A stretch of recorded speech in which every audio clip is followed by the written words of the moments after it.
All right, welcome back. This is Josh Ruth from East West Healing, and today I want to talk about why do I have thyroid nodules. Now, before we get started, don't forget to subscribe to our channel, show us some support, and like this video. And if you want to get notifications, hit that notification button. Every week we put out a new video, and you will get notified. Let's jump in, but before we do, realize I'm not a doctor. This video is not a treatment plan, but it's another way of thinking to help you support your body differently. Because remember, the only way we can heal is to change what we're doing to create change. If we just had a medication, we're not creating change, so we're not going to create change. So, why do we have thyroid nodules? It comes down to the cell. Now, your cells either produce energy or there's oxidative stress, inflammation, calcification, right? So anytime there's stress in the system, now remember, stress meaning when the demands being placed on the system exceed what the system can handle. Everyone says, I'm not stressed. I don't have a lot of stress in my life. Remember, you might be overtraining. You might be not eating enough. Maybe you had a trauma 10 years ago you thought you worked through, but in your system physiologically, you're still running from a lion, right? So it's not always that simple.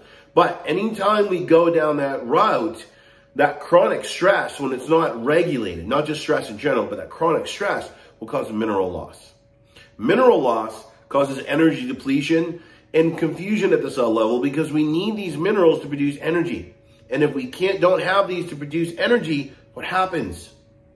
We produce inflammation, calcification, and cell death. And anytime cells die, there's an increased uptake in calcium. Now, anytime we're in this chronic state, and cells are dying and this increased calcification, certain proteins are produced like MCP1. And this causes our cells to even intake even more calcium, which leads to nodules, which leads to fibroids. The list goes on. Now, the question is, how do we fix this? Well, it's pretty interesting because a lot of people look at supplements instead of looking at the cell. Now, remember, your cells either produce energy, which is ATP, CO2, and water. We have the minerals there to support it, which is magnesium. We have oxygen coming in from nose breathing. We have the minerals and the nutrients that are stored in our liver to activate oxygen like copper or ceruloplasmin, to activate oxygen, to produce energy, to produce antioxidants. When you activate oxygen through the use of ceruloplasmin, you produce tons of copper-rich antioxidants, catalase, superoxide dismutase, cytochrome oxidase, all these different things which create the environment for healing. And it keeps that feedback loop going. It's like putting money in the bank, making money and saving money. This is where we want to be. But if we don't support that, we have chronic stress. Chronic stress depletes minerals. Chronic stress depletes our energy. If you don't have that stored glycogen, we don't have that copper, we don't have that thyroid hormone because we don't have the energy to convert it and the stress that's inhibiting that conversion, we produce inflammation. Think of inflammation as exhaust. It's not where we want to be. More money is going out than actually coming in. This becomes a problem. This pushes us down that place of being chronically stressed, pushing calcium in the cells, releasing these proteins, increasing more protein in the cells. Proteins that increase more calcium in the cells. This is calcification, and this is what causes most nodules, fibroids, etc. in our system. Now, how do we regulate this?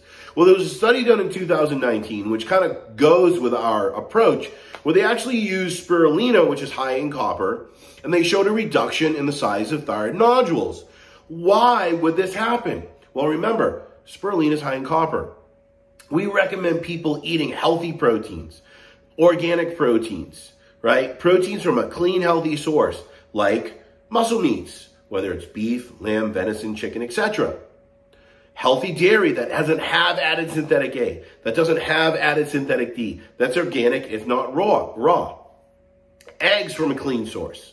White fish, fatty fish, and shellfish. These three foods people don't eat enough in. They're so rich in minerals, they are superfoods. Superfoods. Berries are not superfoods. Fish and shellfish and whitefish are superfoods. And organ meats, rich in minerals and retinol. Now, all this is very important. Now, I'm ignoring carbohydrates, but carbs are just as important. Fruits, roots, squashes, right? We need both those, proteins, carbs in each meal throughout the day. But we're talking about nodules, we're talking about the cell and calcification. Why did the spirulina work? Well, I'm not saying go out and get spirulina. It's just an example. Why did it work? Because the only way our cells can produce energy is through the activation of oxygen in the cell level.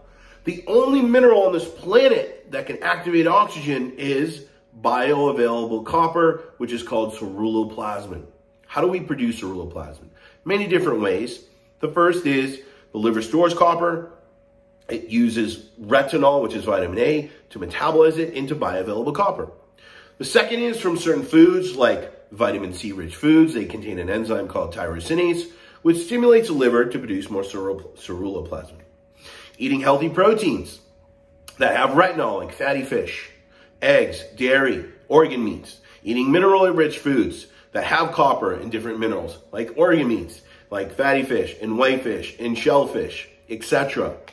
This allows us to not only produce ceruloplasmin, but produce energy. And the last way to produce ceruloplasmin is through the production of T3. T3 is an oxygen sensor. It kind of nudges the liver and gives it a jump start to producing more ceruloplasmins. All these things have to come together in order for you to produce energy at the cell level. When we produce energy, what happens now? We pay off our debt. We reduce the inflammation. We're decompensating now. We go from calcification to inflammation to oxidative stress because now we're producing energy and we're producing all these antioxidants instead of pro-oxidants. So it's not as simple as just taking spirulina, right? I wish it was just that simple. But you can get a lot of benefit from looking at, number one, how am I living? Right? Remember I talked about the beginning. I need to create change to create change. How am I living? Maybe how I'm living is not supporting me to reduce the size of my nodules. Maybe I need to look at my work schedule, my job, my stress levels, my workouts, etc. And for some of us, some of this is out of our control. We just have to create pockets during the day to help us get off the roller coaster. Two, of course, is looking at the foods we're eating. Eating more pro-metabolic foods, like the foods I mentioned, fruits, roots, and squashes, organ meats, muscle meats, fatty fish, whitefish, shellfish, eggs, and dairy from clean sources. We begin to get more of these, we get more retinol, we get more minerals, we can metabolize it and support energy production. And then thirdly, looking at what we're eating during the day, but also when we're eating. Are we only getting 3 meals? I can tell you that most people are not going to meet the demands that are being placed in the system by only eating 3 meals a day. So if you're eating 3, add a 4th or a snack. If you're eating 4, add a 5th or a snack. Begin increasing your energy to meet the demands being placed in your system, which decreases that stress response, which decreases the chelation of that minerals, which decreases that energy depletion. And in a sense, what we do is replenish the minerals. We replenish the energy to support energy production at the cell level, produce all these antioxidants, and reduce that calcification over time. Hopefully this video makes sense to you. If you got more questions, post them in the comments. Don't forget, as always, you can learn more about our approach by clicking the link in the description and download our free 10 tips for thyroid health, as well as check out our free thyroid reset sessions that we do every other Friday. It's a chance for you to ask us questions for free for 30 minutes. Thanks for tuning in as always, and I'm out. Peace.